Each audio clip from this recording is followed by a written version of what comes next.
عشان تبقى ماشي صح من البداية لازم تشوف الفيديو ده، ولان كل حاجة حرفيا بتتبنى عليه تخليك فايق وصاحي للحاجة اللي بتتعمل في بيتك.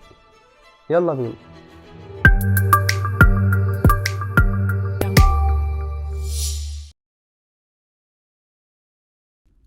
اهلا بيكم مرة تانية، معاكم الباشمهندس عبد الرحمن بكر من شركة ايفنت ديزاين.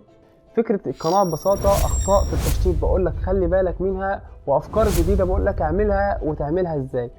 وما تنساش ان في جزء اولاني للفيديو ده اللي هو جزء دليلك الشامل على المباني الجزء الاول، والنهارده الجزء الثاني. وخليك عارف ان احنا مكملين جميع بنود التشطيب. يلا بينا دلوقتي ندخل على حلقة النهارده. طبعا في الجزء الاولاني احنا قلنا حوالي 20 او 25 نصيحة، النهارده هنكمل عليهم. نصيحة رقم 26: ما تحاولش ان انت تنقل حائط من مكان لمكان في البلاطة اللي هي سوليد سلاب، عشان هي مش متصممة لده. لو عندك بلاطة فيها كاميرات ما تحاولش ان انت تحط الحائط بعيد عن الكاميرا، خلي الحائط فوق الكاميرا لان هي مصممة لده عشان ما يحصلش مشكلة فيما بعد. لو في فتحة في الحيطة لازم يكون في سعي في الجنب اليمين والجنب الشمال من الفتحة عشان اظبطهم مع بعض. نصيحة رقم 28: لازم يكون جنب الطوب مش منور والعراميس متساوية مع بعضها، ولازم يكون تحت الطوبة مونة كتيرة، وان البنا وهو بيبني يشيل الزيادات المونة دي من الجنب وهو بيبني. نصيحة رقم 29: بنحترم السعي، ملناش دعوة بالأعمدة خالص، بعدين بنظبط الأعمدة بالمحارة، لكن ما ينفعش نظبط جنب كامل عشان العمود. خلي بالك من نقطة زي دي. نصيحة رقم 30 أو 31: لما نربط حيطة بحيطة تانية لازم أعمل حاجة اسمها طرف رباط، والطرف الرباط ده لازم يكون ليه سعي مخصوص، والطرف الرباط ده برضو بيكون كل طوبة أو طوبة أو كل طوبة أو 3 طوبات بنحط طرف رباط بالحيطة التانية اللي جنبها عشان نربط الحيطتين ببعض. لو في طوبة طالعة من العمود بنربطها بكانة أو أسياخ حديد عشان اختلاف الماتيريال بين الخرسانة والطوب. نصيحة رقم 34: كل متر مكعب من المونة بيحتوي على 6 شكاير أسمنت في المباني، وبيحتوي برضو على حوالي 6 متر من الرمل. ال6 متر من الرمل ده لو عايز انت تظبطه حاول تجيب صندوق متر في متر في ارتفاع 20 سنتي، وال20 سنتي ده املاها على حد 16 ونص كده، يبقى انت كده عملت السدس متر من الرمل. هتحط على 6 شكاير أسمنت هيديك المتر مكعب من المونة للمباني.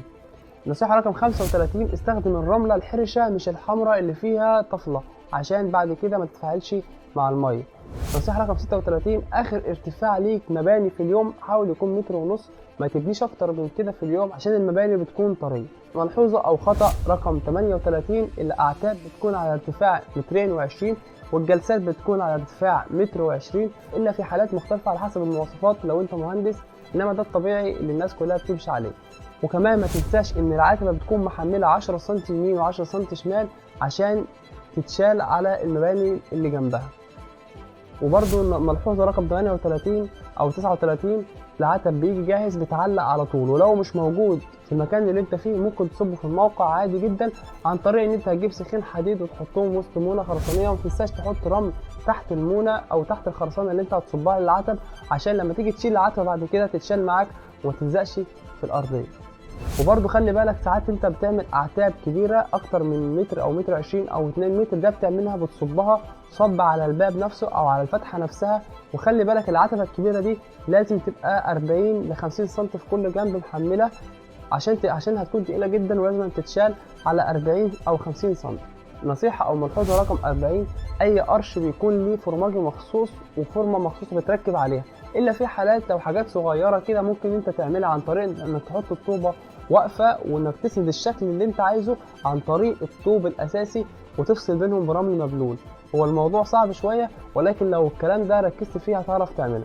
نصيحة رقم 41 أو 42: ممكن يكون في مباني مسلحة إن في أسياخ بتطلع من الطوب وبتملاها مونة عادي، بس لازم يكون طوب أسمنتي بلوكات، ولو في فصل طبعا لازم تحط سلك بقلاوة كل 3 مدامير. ما تنساش تشوف الشاحط بتاعك اللي هيبقى موجود كل متر ومتر ونص، اللي هي حتة خشبة كده بتبقى موجودة فوق المباني خالص بين السقف وبين المباني في الأعلى خالص، فخلي بالك وما تنساش الشاحط الخشب ده. نصيحة رقم 45 أو 44: لازم أنزل بخيوط على كل فتحات الواجهة عشان اضمن ان كل الواجهة تبقى حتة واحدة ومناسبة مع الاشكال اللي معايا. نصيحة رقم 46: في الواجهات لازم تخلي بالك انك انت تجس السقف بتاعك وان المباني تبقى طالعة مع السقف بتاعك من فوق قبل ما تبتدي مباني، وتيجي تلاقي في الاخر ان المباني بعيده عن السقف بتاعك. فانت لازم تبقى عارف ان المباني بتاعتك هتطلع على السقف بالظبط، يكون مظبوط معاك. في شويه حاجات كده هقول لك خلي بالك منها على السريع برضو. لو انت هتستلم من بنا او عندك حد شغال عندك مباني، حاول تمسك الايد ده وتمشي على الحيطه كلها، تقيس الاستقامه بتاعت كل حيطه، وتقيس برضو الارتفاعات بتاعتك بتاعت الاعتاب، وتمسك ميزان الميه برضو، وتشوف الافقيه بتاعت كل حاجه عندك من اعتاب او جلسات او الكلام ده كله. وبرضو زي ما احنا ذكرنا ان الطوب الاسمنتي كويس عشان عدم شراهته في شرب الميه. لازم برضو تبقى عارف حاجه زي دي ممكن تستخدمه في اي مكان في ميه او في اي مكان معرض للرطوبه. يعني احنا قلنا المعلومه دي قبل كده، ولكن بحاول ان انا الخص المعلومات المهمه. وخلي بالك برضو من الطوب الاسمنتي ده في حاجه، ان انت لو حاولت ان انت تدق مسمار ولا حاجه ممكن تلاقي وراه فاضي. عشان كده ما تحاولش تطلع بيه فوق خالص، خليه اعلى حاجه ممكن تعملها بيها اللي هو مثلا 30 40 سم، اللي هو 3 4 مداميك ولا حاجه، عشان لما تيجي تدق مسامير فيما بعد وتثبت حاجه فيما بعد في المطبخ او الحمام ما تلاقيش وراه فاضي ويحصل لك مشكله.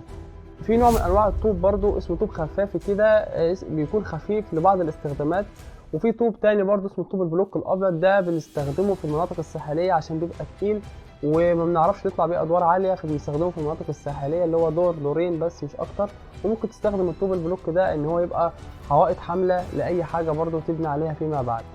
وبكده نكون خلصنا الجزء الثاني للمباني. وزي ما انتم عارفين ان في جزء اولاني للمباني، لو انت ما اتفرجتش عليه اتفرج عليه برضو. وفي طبعا دليل شامل عن المحاره ودليل شامل عن الكهرباء والسباكه، لو حابب تاخد فكره عن الحاجات دي وحابب تعرف الاخطاء اللي انت تخلي بالك منها قبل ما تعمل اي حاجه. وخليك برضو عارف ان احنا مكملين كل المراحل عشان ما تحترش في حاجه خالص وانت بتشطب حاجه تخصك. ما تنساش تكتب لنا رايك في كومنت تحت برضو. ما تنساش تعمل اشتراك في القناه وتعمل لايك منك كمساعده للفيديو على الانتشار. اشوفكم على خير في الخامسة مساء من كل خميس، في امان الله.